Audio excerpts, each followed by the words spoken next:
ഒരു ദിവസം നോമ്പ് നോറ്റാൽ 70 വർഷക്കാലം നരകത്തിൽ നിന്ന് അവന്റെ മുഖത്തെ തൊട്ട് അള്ളാഹു അകറ്റുന്നതാണ്.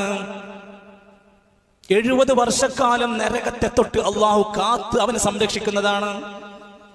2 ദിവസം നോമ്പ് നോറ്റാൽ 140 വർഷക്കാലത്തേക്ക് അവനെ നരകത്തിൽ നിന്ന് അകറ്റുകയാണ്. 10 നോമ്പ് കഴിയുമ്പോഴത്തേക്ക് 700 വർഷക്കാലം നരകത്തിൽ നിന്ന് അകറ്റപ്പെടുകയാണ്.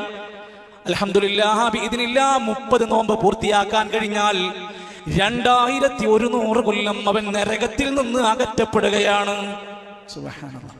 എന്നിട്ട് നമുക്കൊരിക്കലെങ്കിലും തോന്നി എനിക്ക് രക്ഷപ്പെടണം, ആളിക്കത്തുന്ന വെന്തരിയുന്ന നരകത്തുനിന്ന് ഞാനും എൻ്റെ കുടുംബവും എൻ്റെ ഉമ്മയും എൻ്റെ ഉപ്പയും ഞാൻ വളർത്തി ഉണ്ടാക്കുന്ന എൻ്റെ പ്രിയപ്പെട്ട മക്കളും രക്ഷപ്പെടണം. അവരൊക്കെ നോമ്പുകാരാകണം. നോമ്പ് അതിൻ്റെ യഥാർത്ഥ കണ്ടന്റ് മനസ്സിലാക്കി ഞാൻ ചെയ്യണം. കഴിഞ്ഞ കാലങ്ങളൊക്കെ അങ്ങനെ കഴിഞ്ഞുപോയി. അങ്ങനെ ഒരു സാധാ യാന്ത്രികമായ ഒരു നോമ്പായി പ്രാവശ്യം വരരുത്.